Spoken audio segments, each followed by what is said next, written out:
Hello, Tim Ryan. Hello, Zach. Zach Miller. So, fun story. I love The fun other day, stories.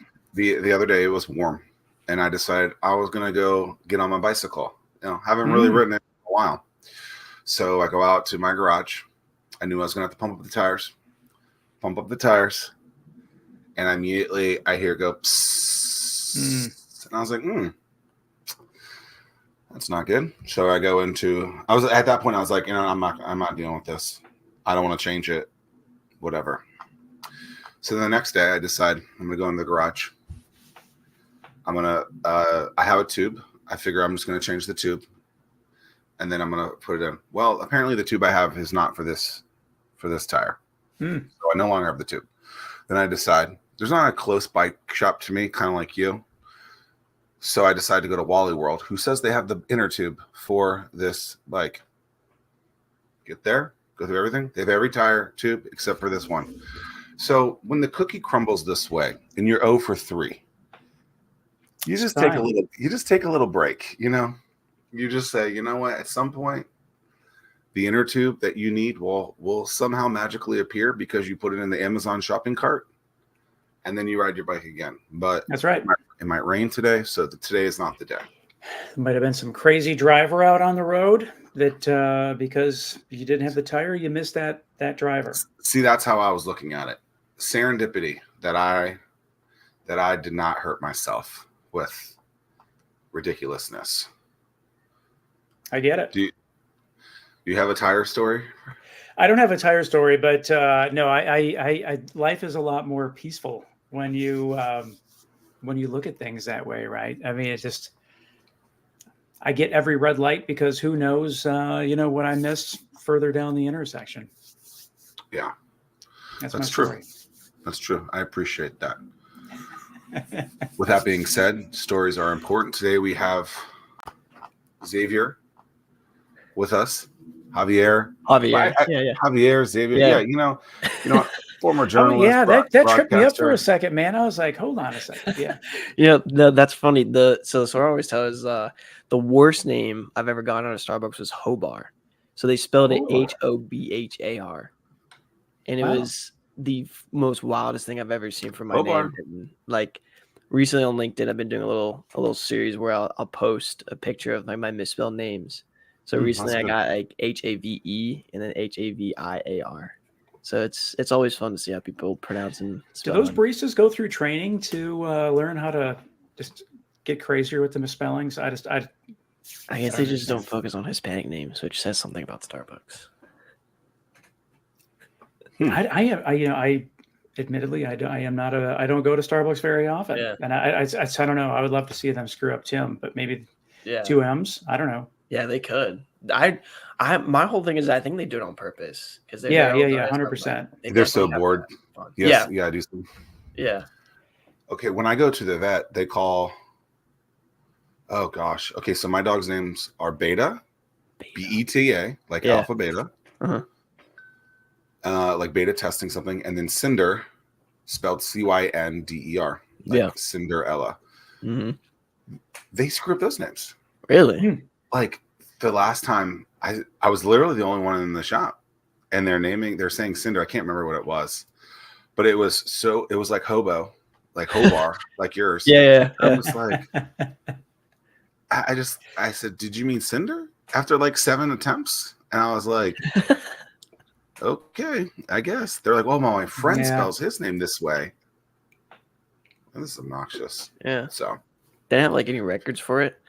Like they don't have like a consistent like Cinder every time you go that changes every single time. You would. Is it LinkedIn that says it? Facebook? One of the things says like this is how you pronounce the person's name. Okay. Oh right. Yeah. But still, so maybe they need just, that. I don't know. Yeah. It's attention to detail though. It's I should have asked that question early when we first met because you and I have never met. As a former journalist and a guy who has, I don't even, maybe your eye was a little cloudy and the first letter was kind of a little crazy, but like with me, Javier. Javier. Yeah, I've gotten that one. No, Javier. Javier. Yeah, that's John Morant. Javier.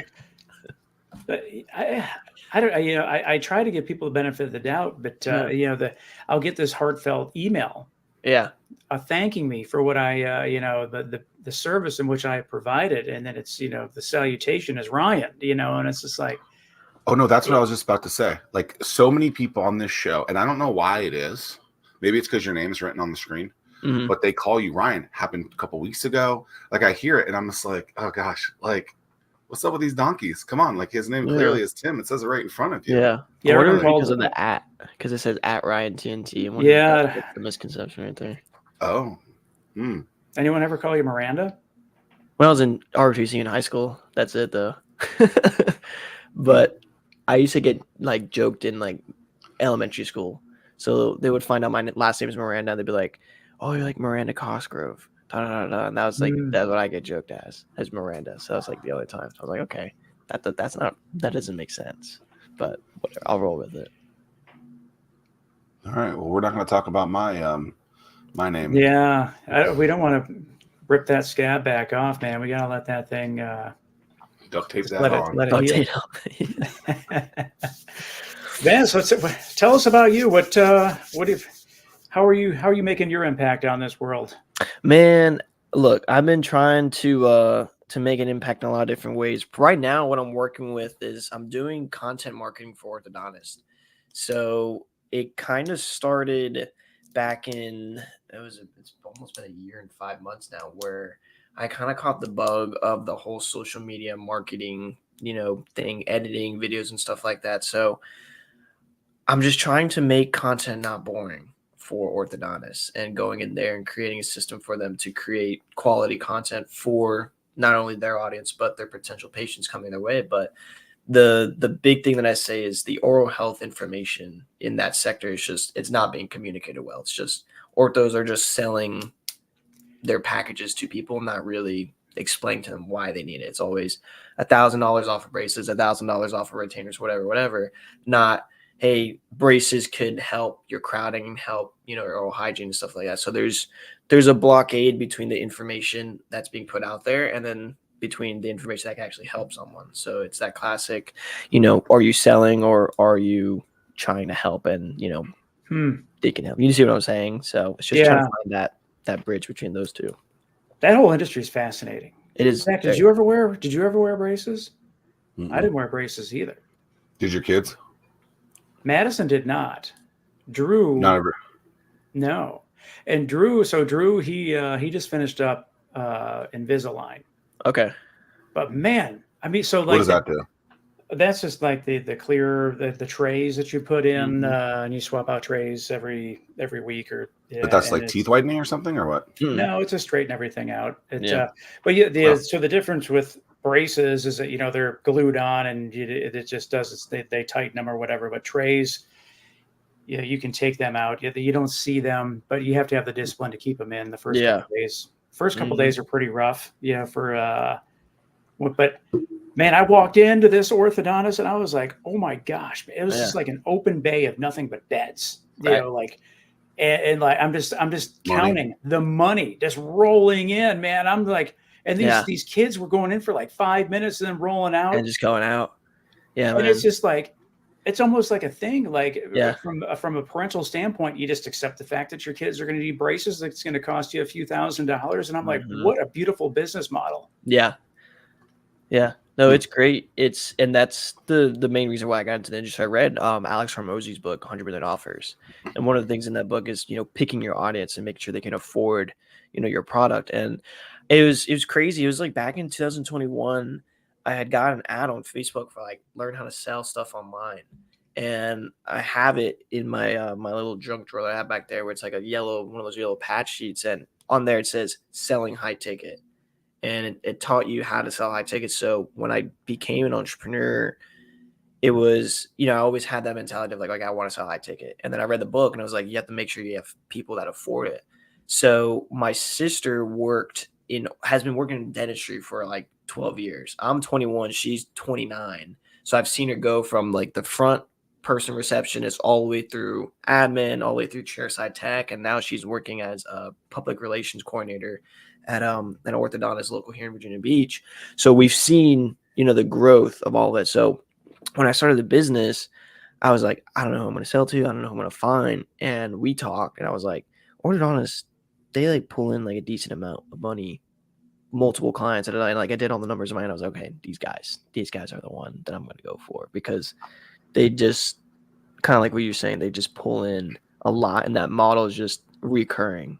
And I would imagine a lot. I mean, I don't know if you know the answer to this, but I mean, I would expect that probably like 98% of their business is all referral from dentists. Yeah. It's got to be. It's mostly referral and then word of mouth from what I've seen. And that's kind of like what I'm trying to help with them. So they're like, okay, we're getting dental referrals, we're getting, word of mouth, but how do we use the social side of it? How do we use the paid advertising? And the answer that I found is they're not putting out content, right? So it goes, okay, their organic is trash and their paid is trash. And the disconnect I see is that they're boosting their posts, which does pretty much nothing. And then if they are running paid ads, it's again, they're just selling and they're not actually putting out good information. So, and there's the main pushback I've seen is like, where's the ROI on it? Like, obviously, if they're not converting patients into, into cash, it's like, there's nothing here. So what I've found is if I can go ahead and bring them external link taps through the organic content, which brings them into that funnel system of their sales system, like, okay, cool. Well, there's your ROI, because now your organic's working. So now it's your job to sell them. I've done my job. I've got you the eyes. It's more so, can you guys close at that top funnel? And if not, boom, there's another problem that you have to take care of. And then I can refer them some blah, blah, blah, blah, blah. So it sounds to me like this is the if it's not broke, don't fix it conversation from an orthodontics perspective. They're bringing in millions per location per year, multi-millions. I would assume, rows of beds, like Tim said. Why do they need this? Like, why? Like, knowing all that the money is going to roll in, that a huge amount is from referrals. Like, how did you then say, okay, these people can afford what I do? Yeah. But now I know that they actually are going to jump over and actually capitalize off of what I can do, because I can see a big discrepancy there where you still might not have figured that aspect out, or maybe you haven't, we just haven't heard that yet. Yeah. Well, can you ask a question, reframe the question really quick, because there's a lot. Okay, so you figured out orthodontists can pay the bill that you want to have, but how do you know that they are actually going to utilize headwinds as to why they need something? Yeah. Why do they need it when it's not broke? Got it. Yeah. So it's funny. It's kind of like braces in itself. It's more of a luxury item. And that's kind of something that I've been trying to figure out the last couple of weeks, actually, is this a necessity, or is this just something nice to have? And braces itself are, they're nice to have, but also they're a medical thing. Like, you want a good smile, you want good teeth for your health or whatever. But what I've been hearing from these ortho guys is like, most people don't want to take off their braces because it's a status thing. So the thought process I've had recently is, okay, well, if I'm not promising patients, we also, we want to make you look good, right? The brand, the content, all of that is, what I say, the first digital handshake that an orthodontic, puts out when someone comes across your page or coming across your website page or whatever it is.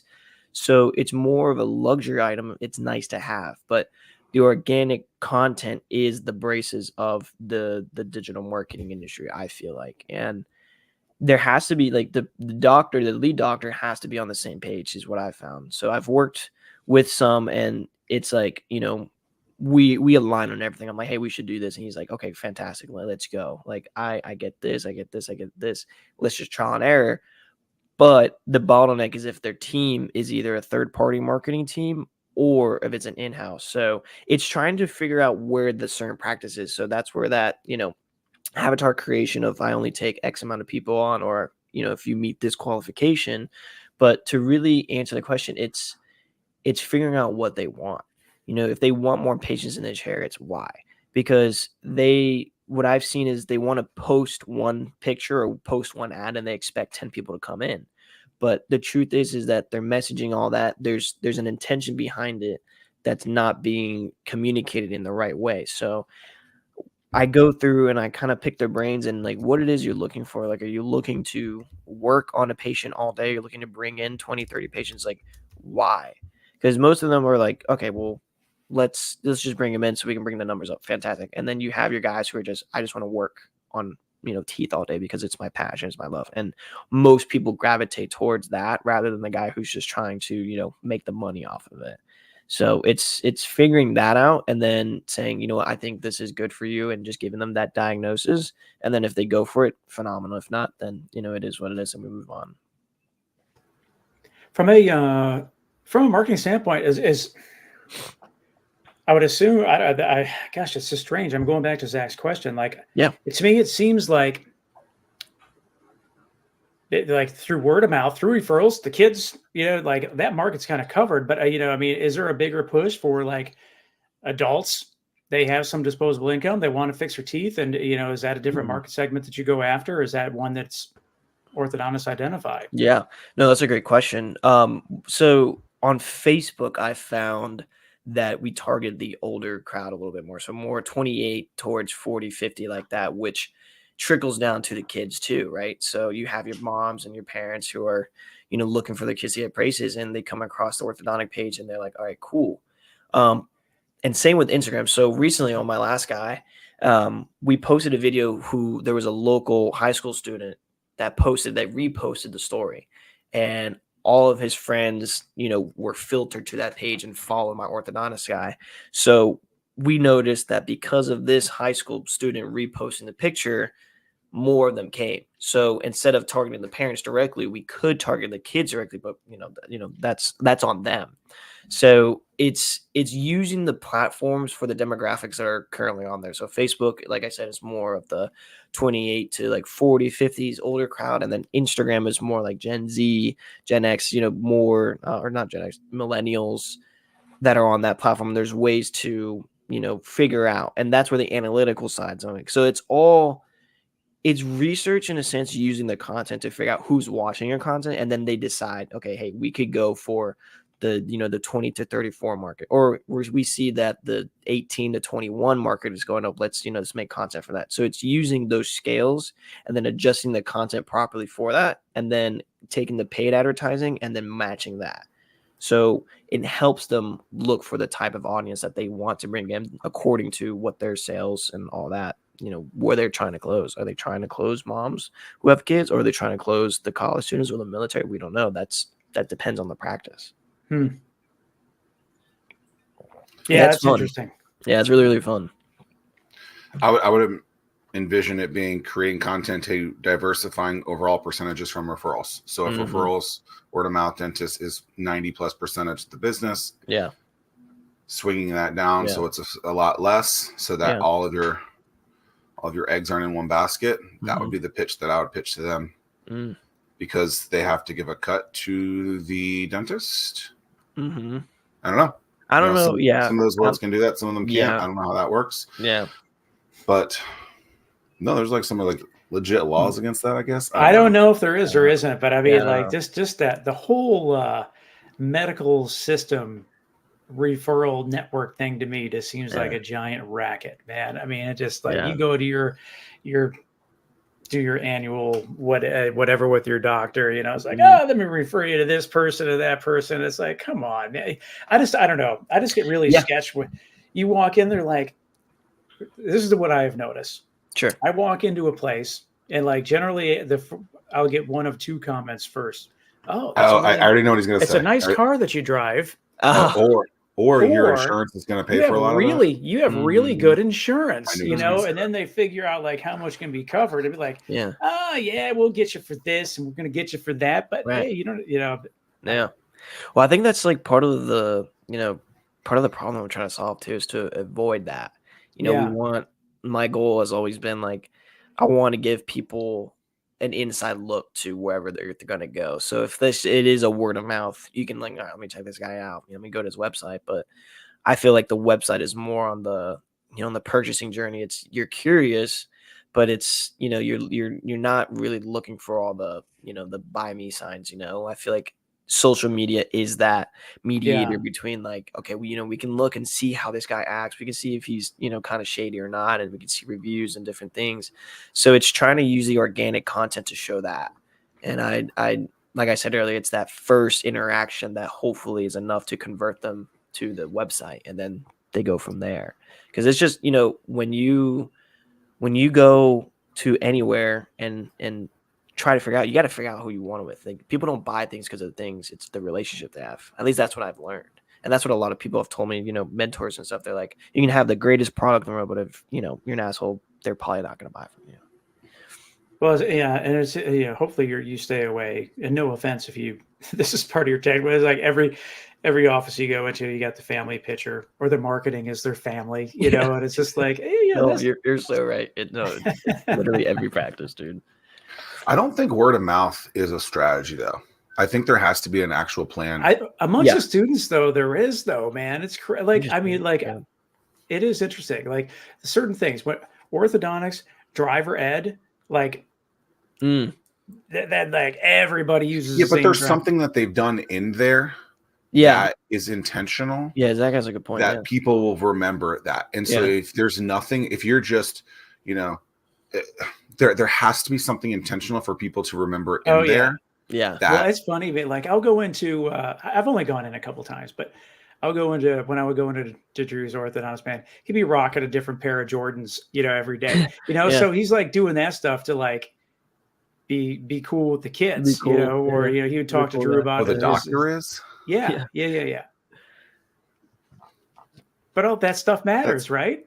No, it's actually a good point. Like the word of mouth comes from somewhere. There's got to be a pivotal point in that where it's like, okay, well, Dr. X did this, and I think you should go for him because no one else does this. Or we saw him at the community event and he did this. So it's just, that's like the last thing that they do. And then they do efforts, like they send referral packets, they send different types of like, ways to schmooze the dentist and stuff like that. And some of that personal connection. So it all comes from some form of intention. I think that's what you're trying to get to. Who's the primary decision maker? Is it the doctor or orthodontist that owns the office, or do you deal mostly with the office manager and then he or she has the decision making authority? Yeah. So the two orthos that I've worked with, it's both been the doctor, and more so because they are running the business side of it. At the end of the day, they're looking at those numbers and looking at it. And I feel like when I've talked to them is that orthos coming out of dental school, they're not taught the business a lot. Mm-hmm. So they have to learn as they go. So they kind of get that entrepreneurial bug where, they're learning the business. They see the money coming in. They see that it's working, and, they kind of get hooked. So I've talked to 4 doctors, and 3 of those doctors are all partners. And out of those 3 partners, there was one doctor who is the main person whose dad started the practice. So he kind of got the practice in the reins of that. So he was the one to make that decision, say, hey, like, we're going with this guy. Like, this is something that, we need. This is something that I've been wanting to do for X amount of time. Let's go. And then my current client, it was the same thing. Like, I walked in, we talked, and I showed him kind of what I do. And he just said, yeah, like, let's go. There's the chain of command there is very, very, very small. There's not a lot. And what I've seen is, getting time with that ortho has got to be difficult too. Yeah. I mean, if they're running a successful traffic, they're hustling during the day. Yeah. No, I've been blessed, man. So my first client was orthodontist out of Charlotte, and I have to give my flowers to my sister because she kind of connected us with that. So my sister went down to Charlotte for about a year. This was 2019, right before the pandemic. And we went down there it was like a St. Jude like charity 5K. And at the time in high school, I was running cross country. So I was like, yeah, this would be cool. I'm a Panthers fan. Charlotte's beautiful. Like, we run around the entire city. We run next to the stadium. It was dope. So at the end, we'd take a picture with, the practice that was there. So it was my sister and the entire team and the doctor that I ended up selling a couple years later. We took a picture right next to each other. So I sent him a picture. I was like, yo, look at this. Like, this was, 4 or 5 years ago. Who knew what it was going to turn into? So the story on how that went down was I'd just gotten fired from my job. This was back in September of 22. And I wanted to do this. This was a dream. I've been reading the books. I've been watching the YouTube videos. I was super hyped. I was like, okay, I'm going to, dive in, go for it. But I didn't know who to sell to. I'd reached out to local orthodontists. I got through the gatekeeper. I did the cold call, the whole spiel. And, I got shut down every single time. I got through the doctors, and I used like I was like, hey, like, I'm looking for their first name. And it had me get through the gatekeeper. And they were like, yeah, no, like I thought you were another doctor. You're wasting my time. Bye. And hang up. And I was like, oh, shit. Well, now what? Right.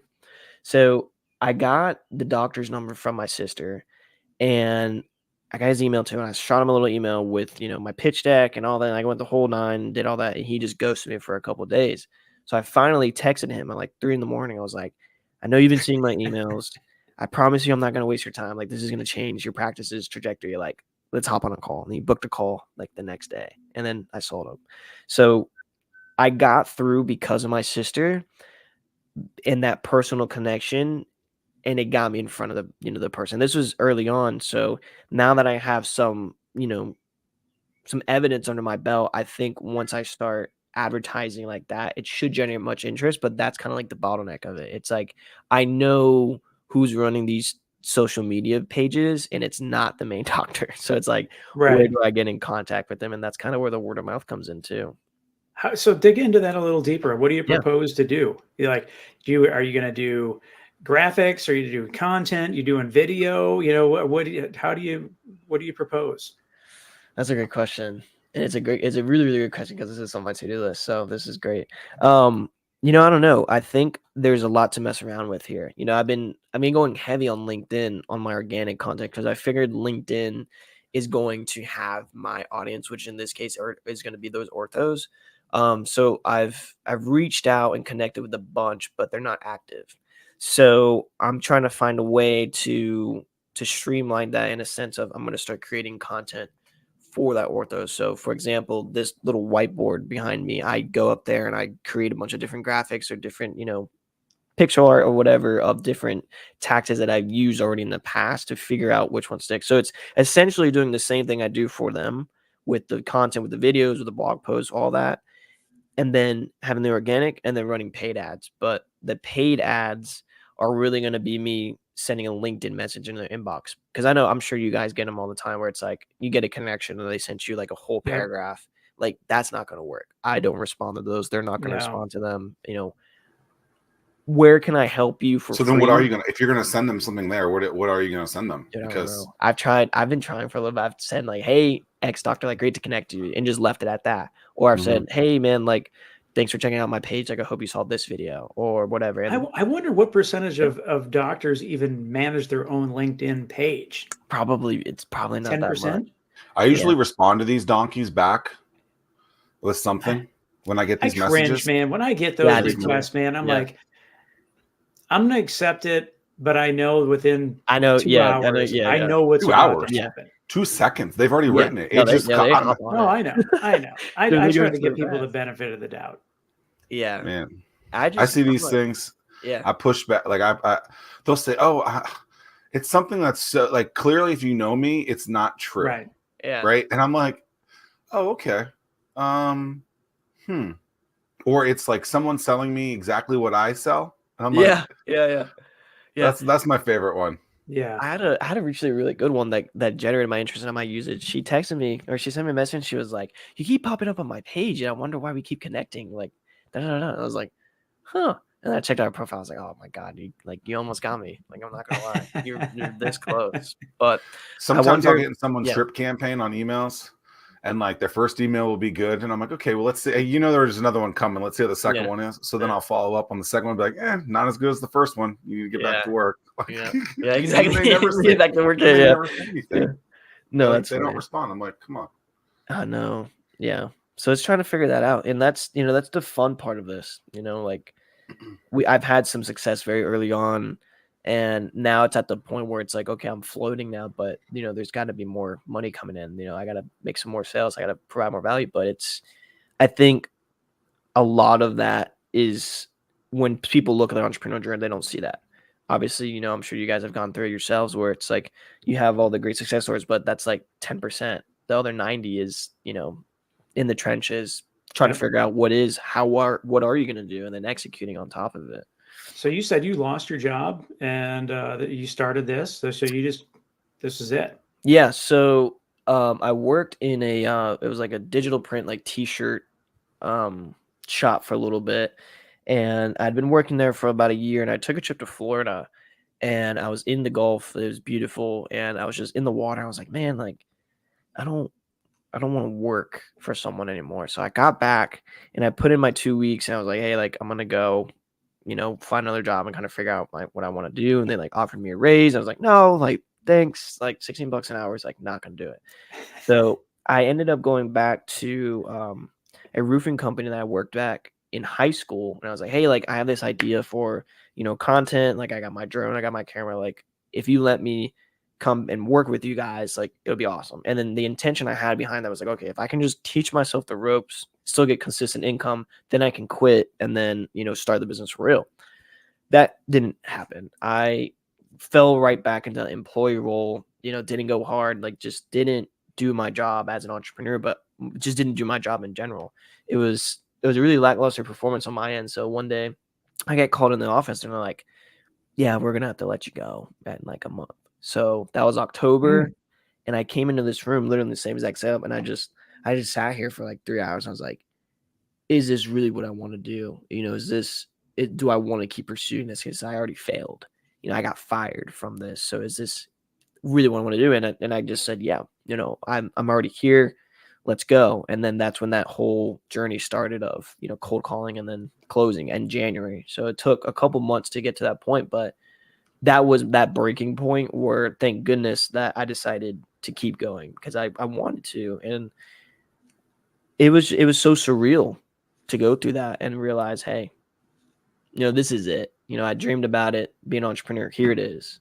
And I feel like at that point, most people, and I don't want to say most people, but people who don't go through it, that's that point where it gets hard right away. And it's just, because it's a switch, it's a mental shift, I feel like, where you decide you want to do something and then your life changes to that trajectory. And then all of a sudden things start happening to you. And that's where you have to say, do you really, really want to do this or not? I think that's what separates, the entrepreneurs and the non-entrepreneurs in a sense of not success, but actually putting in the reps and actually getting the work done and then, succeeding at the end of the day. I don't know. I've only been doing it for a year and 5 months. So I don't know too much, but well, one thing that and Zach and I, it's been a while, but we've talked about this. I mean, and when it comes to entrepreneurship, there is a sophomore slump. I mean, the year one, you go out super hard, man, because you got to, right? And generate, and then all of a sudden you hit year two, and then you're like, I think I got this. And then you take your foot off the accelerator, and then all of a sudden numbers start going down. Yeah. And we've talked to a lot of people that happens to. No, I mean, it's true. And that's something that I felt recently is that where I'm like, I know like I'm okay, like I know we're doing good, but am I putting in the same amount of effort? Have I gotten content? Because I think, there is, a cycle of entrepreneurship where it's like learning, executing, succeeding, and then being content. And content is so easy to, stay in. It really was like a week ago or 2 weeks ago. When was it?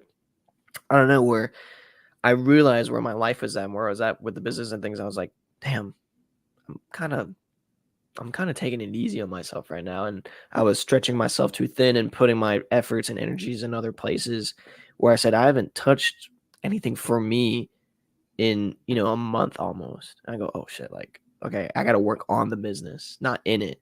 Because I was focusing on the content for my client. I was like, well, what have I done for me? Like, am I going to find another client? Am I just going to like wrap up and call it a day and get back? Like, I don't know. So you're right.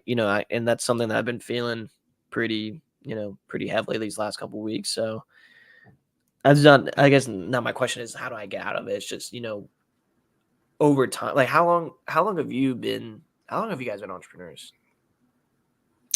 I'm in year 13. 13. Wow. Zach, you're about the same, right? Maybe. Yeah. Mm-hmm.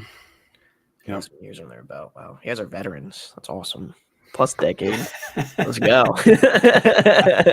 Oh, that's cool. Wow. So 13 years. Like, okay. So I'm curious now. So like looking back, like seeing where I'm at, a year, 5 months, like where were you guys at a year and 5 months into your journey? Well, and I remember the sophomore slump. Okay. Yeah. And I remember Zach and I had a conversation about it. Cause I think we both went through some, it was just a weird thing that just happened. And see, it took me a little while to get going. Then I got going, and then it went.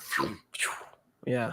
And then it was like, Well, I'm seeing some trends that are saying I need to move to this, and then getting that to move was always that second rung was really difficult. Yeah. I think I'm a little unique in that. I think year 3 is where people start to actually see success. I think it takes 2 years, a legit 2 years to actually get your name out there. And that's only if you're doing all the steps necessary. If you're not actually working, marketing yourself, getting the company out there, it could take a significant amount longer than that.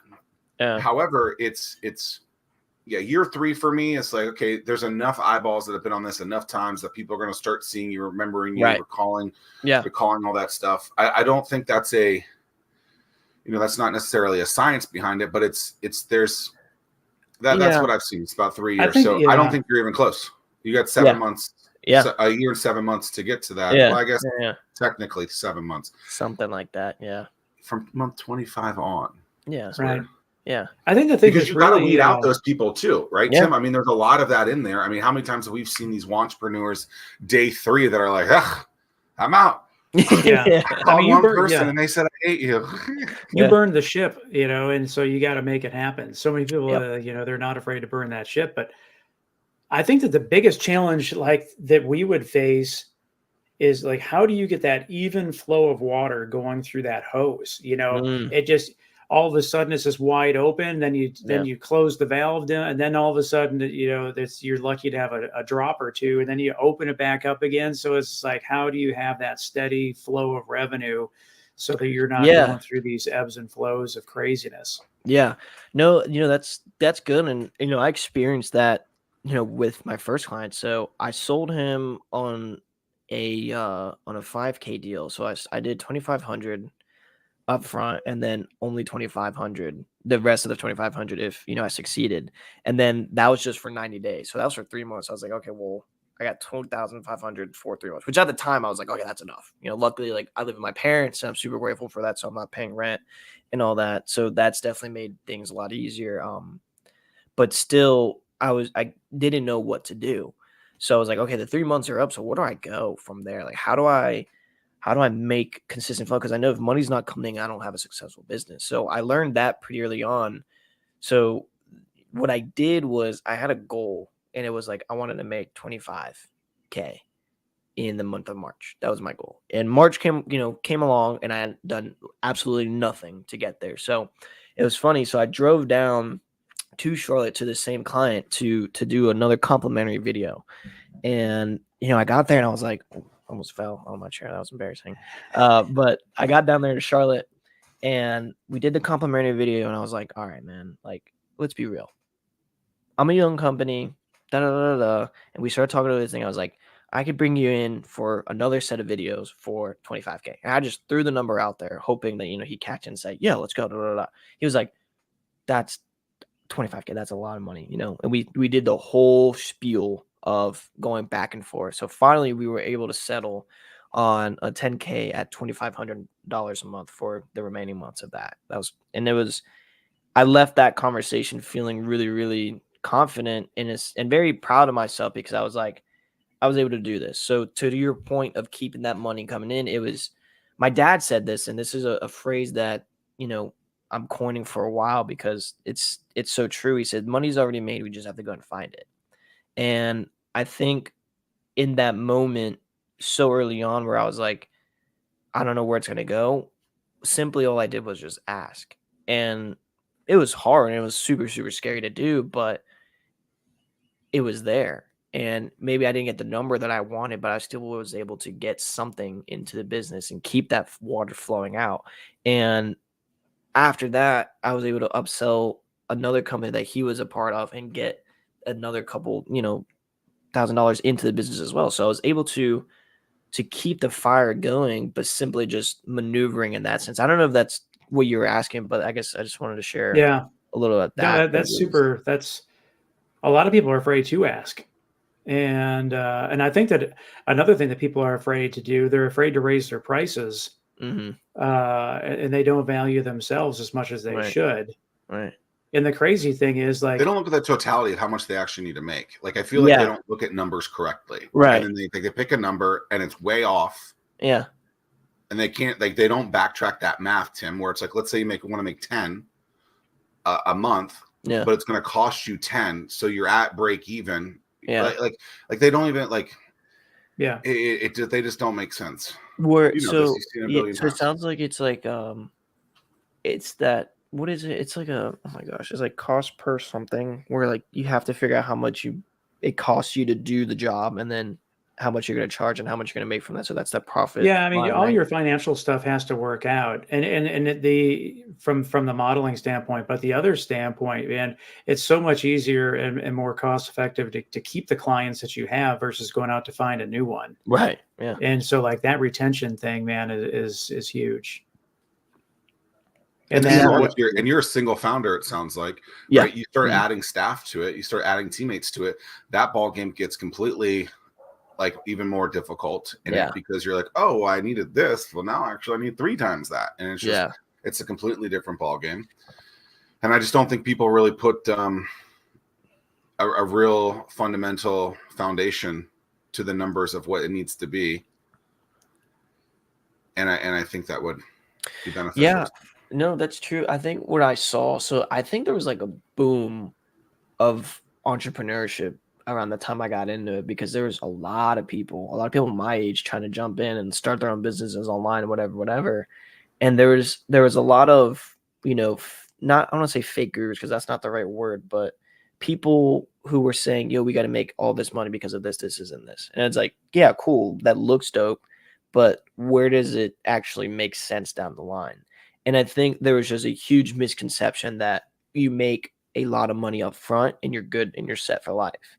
And that reality hit me pretty fast, where I was like, okay, I made 2,500K, or 500K would have been a great year, but 2,500 up front. I was like, okay, we're great. This is the most money I've ever seen in my account. We're awesome, blah, blah, blah.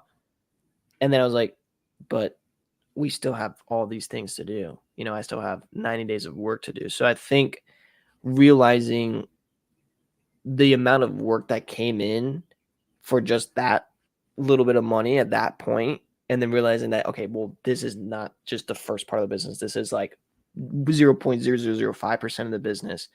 Where's everything else going to come?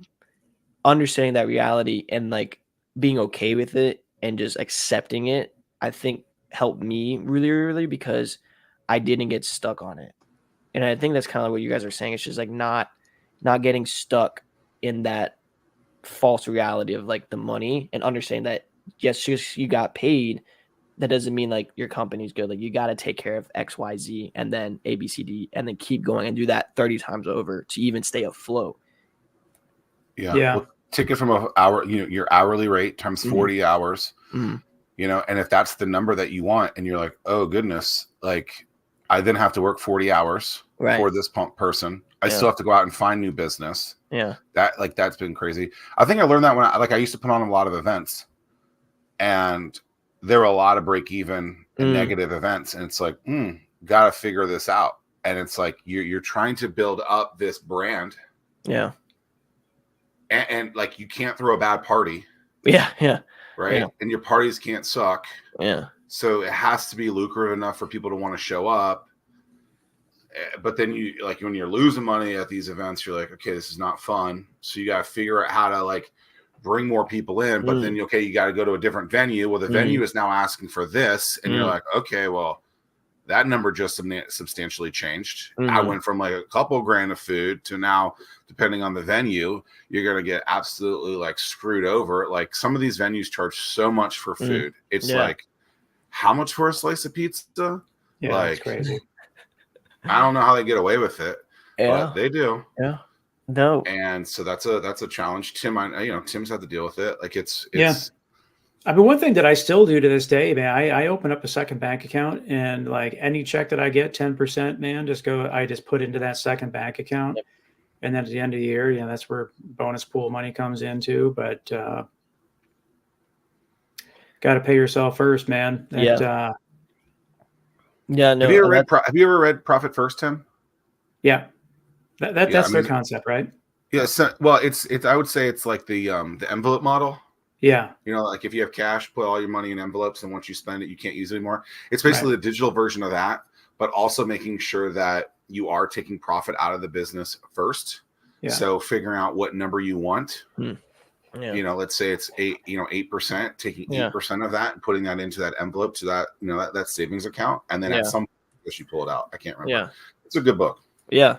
No, I'll definitely check that one out. I've read that 10%. I read that in the Richest Man in Babylon. And that's a book that I've touched on. Like that whole thing, that's my book case right there with all those, you know, fancy books that we like.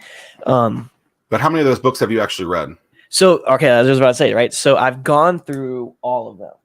And so how I read books, because I never liked reading ever. It was never something that I enjoyed or even took part. So when we were forced to read in school, I was like, oh God, I hate it. So when I sat down and was like, all right, I know this book is good.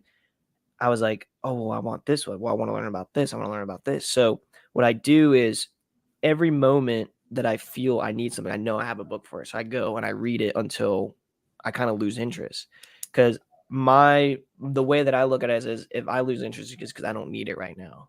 So, and then that has almost like I proved it to myself that it works. Because like right now I'm reading the one-page marketing plan by Alan Gibb. And it's helped me kind of align. But now I'm switching towards more of Alex Hormozy's lead book, which is helping me load up on the content side of things too.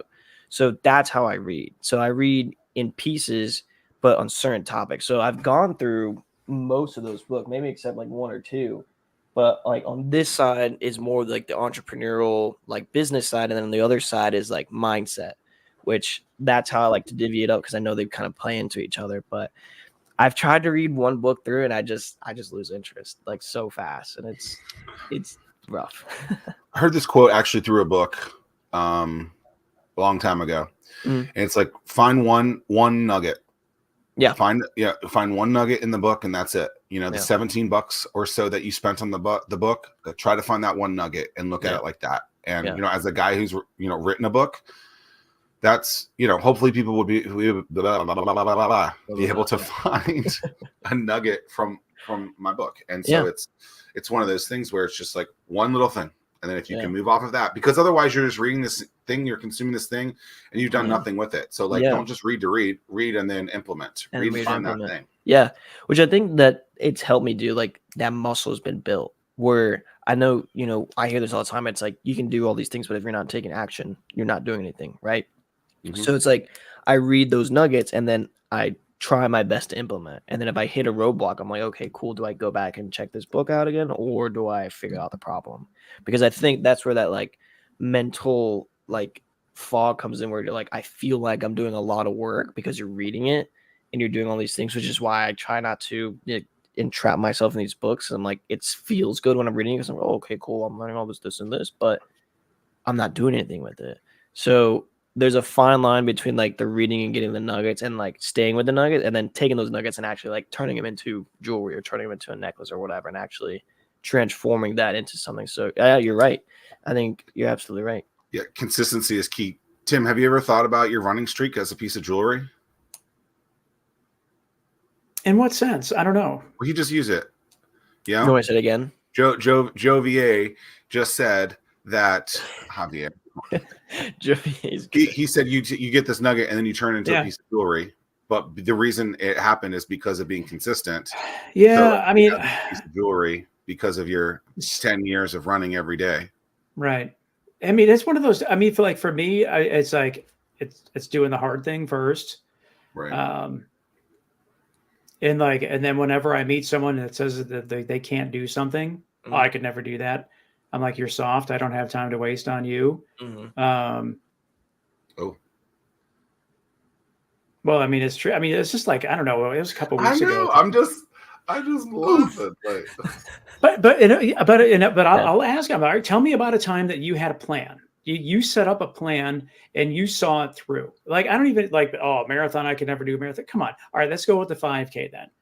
Have you developed a 5? You can download a couch to 5K plan.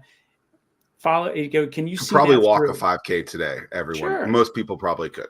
And people that say that they can't do it, then they don't have the mental toughness to do that we're doing every day. And that's what you got to build.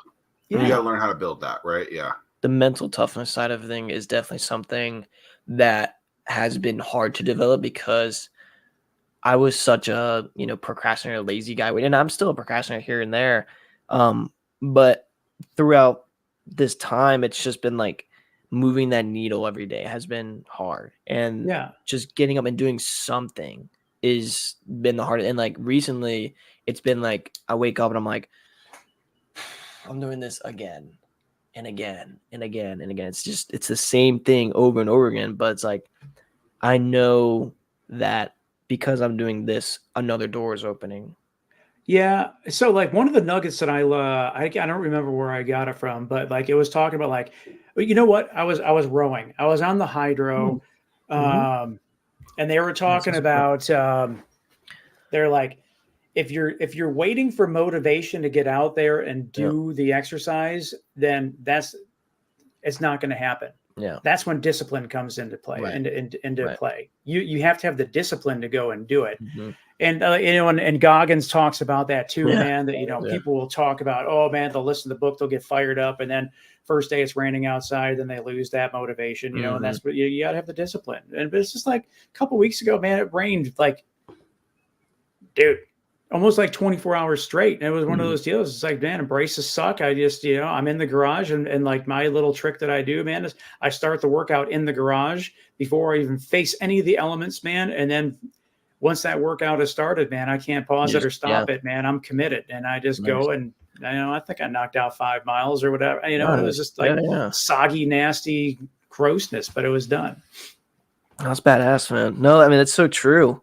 It's so true. Like, you gotta, I think, just putting yourself in those uncomfortable situations, which I try to do, in ways like instead of taking the highway, I take the back road. So I'm like, okay, cool. Well, I'll drive the extra 15 minutes because whatever. And I think that's a good way, just stuff like that, kind of on your point, just like to work out that muscle of just, it's going to get uncomfortable. It, just deal with it type deal, which a lot of people, unfortunately, kind of just can't do because we live in a very, very comfortable world.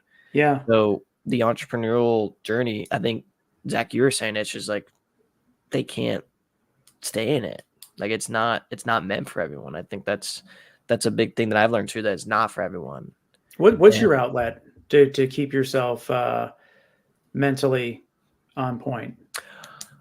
The gym is something that I've done for a little bit and I've been pretty consistent with it. But my outlet really is it's journaling, man. Like if I'm being straight up, like it's interesting. It's a way to sit down and go and read what I've been doing. And then I'm honest with myself. So I can easily say, oh, I've been working for X amount of time, but it's facing that reality that I haven't been working or I haven't been putting enough effort in or I haven't been doing this or whatever. And then rereading it and then showing myself, it's like, hey man, like this sucks. And I know like it is rough to read, but this is where you're at right now. Do you like this? And like facing that reality is just like it's like a gut punch, I feel like.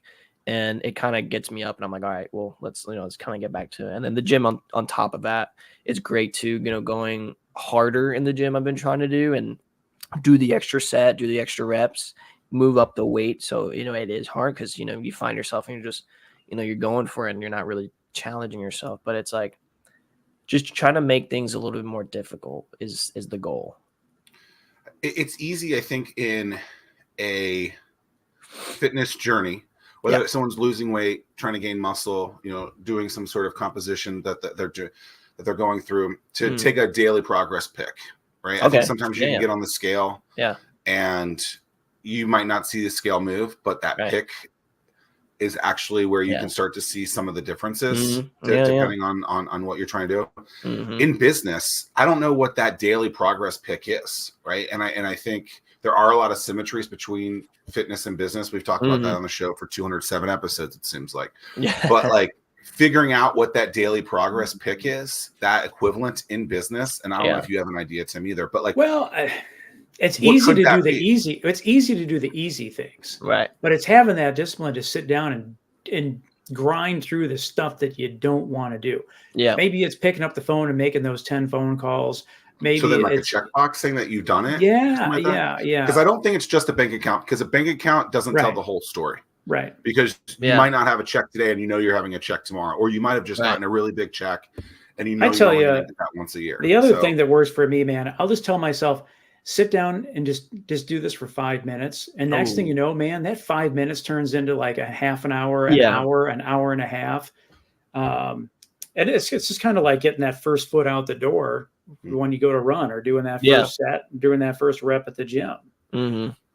Yeah, to touch on the checklist for the business, I think it's like I just check my work. I look at the past and I go at it. So I do a lot of work on Canva because I'm a very visual person, a visual learner, and I like to throw my ideas up there. So I have a folder where it says, JMC Productions Business, and I can click it. And if that number is not going up, I know there's something wrong. And I go through it and I go back to the first presentation or first little idea board that I made, and I look at it now. And it's like, part of it, it's like cringy because you're like, oh my God, this is what I was doing. Part of it's just like, wow, look how far I've come. And I think that's like that progress pick thing where you can visually see your improvement, but also visually see that your numbers are going up too, in that sense, that your production is going up. 100%. And that, I don't know, maybe that could work. And I don't know what that looks like for everyone else, but that's what it looks like for me. In that if sense. if you're not measuring it, man, you're not managing it. And Sure. it's so easy for people like, oh man, I'm having my best year ever. They have no idea what a single number that they, that they are even, that they even have. Yeah. But like for my me, favorite. No, I like to. So running, I like to run the year. This year, I'm going to run 2,024 miles. Rowing, I want to knock out. I'm going to do 1,000,000 meters. Rowing. And the thing is, so like I know every day I got to run at least 5.5 miles every day in order to hit that. Mm-hmm. Rowing, I got to do, a couple thousand meters a day, and this is like so. Like right now, by measuring that, man, I have like a couple weeks already saved in the bank from a rowing standpoint. And I think I'm, 30, 40, I'm like 30, actually, I'm 36.6 miles ahead of schedule from the running standpoint. So that but you got to manage that stuff. Yeah. Same thing when it comes to calls, whatever your targets are, client targets, revenue targets. I mean, you got to measure that stuff, or else there's no, next thing you know, if you're like, man, I'm 200 calls or 200 emails, away from my target. And now then it's just it's too far gone. And then it's just like, I guess I'll try next year. Start that diet on Monday. Yeah. Put it off. Yeah. Mondays. What I like about what you just said, Tim, is people who create goals without an understanding where their foundation is. So like, let's say they made 100 grand this year, right? And they're like, I'm going to make 1,000,000 next year. And I'm just like, okay, explain to me how you're going to 10X that. Yeah. What is changing in there that's going to allow you to do that? Let's figure out your basis. Let's figure out your foundation, and then let's come up with a number that actually makes sense, and have a plan of action, a roadmap, a strategy in place on how we can actually achieve that number. Because if you think that you're just going to, 10X that number for no reason, and there's no plan in place, no strategy in place, it's going to be really difficult to see that change, right? And it's like how are you going to go from 0 to 2024? Your first year you didn't do 2024. I don't think. Maybe you did, but like not even close. Yeah. And so you now have this base, this foundation that makes you realize, okay, I can see how I can get to that number, and don't make astronomical like increases that don't make sense. Right. And my thing is, man, I like to, I know that I'm going to go on vacation and I'm not going to want to do 5.5 miles, or whatever, so it's just like, I give myself, if I give myself some gravy, that way, when when I'm feeling a little like I want to take some time off, not a day off, but like I can, I can pull from the bank because I've already built it up. Yeah, well, that's true. I really like what you said about like, don't make your goals like astronomical, like, look at where you're at, look at the foundation, and then, goal set from there. Because I think that's just kind of making those astronomical goals is a recipe for disappointment, because you probably aren't going to make it. And that's not just, you're not capable of doing it. Yeah. But it's just, you're not there yet. That muscle's not built. So no, I really like that. Yeah, set hard goals, but don't make ridiculous goals that you're not going to be able to achieve. Yeah. Yeah. I mean, we've all seen the people that go to the gym, man. They work out super hard that first time. Then they wake up the next day, they're so sore they can't do anything. And then they never go back, man. It's just like, I you feel got to like leave that some today. in the tank, man. And so you can come back tomorrow. Yeah. It's a I marathon. feel like that today. Yesterday's session was very difficult. Oh my God. Yeah, What's something we haven't talked about that you want to talk about? Golf, man. I love golf. Golf is my sport. Dude, I'm telling you, I don't know if Zach, you and I were talking about this, but like the younger generation, man, there's just a huge increase in the number of young golfers. Yeah. Man. Is it because of the And Netflix I don't know show? if Top Golf is Because like of what? The Netflix documentary? It could be. I was thinking, like Top Golf, you can go and just try it and just to get the little bug. I don't know what the deal is, man, but it's just like all of a sudden, my son, man, he's playing like multiple times a day sometimes. Good for Oh, really? Because the F1 show on Netflix really got Americans to watch F1. Watch F1. Yeah. So that's why I asked that about golf. Yeah, that's a good point.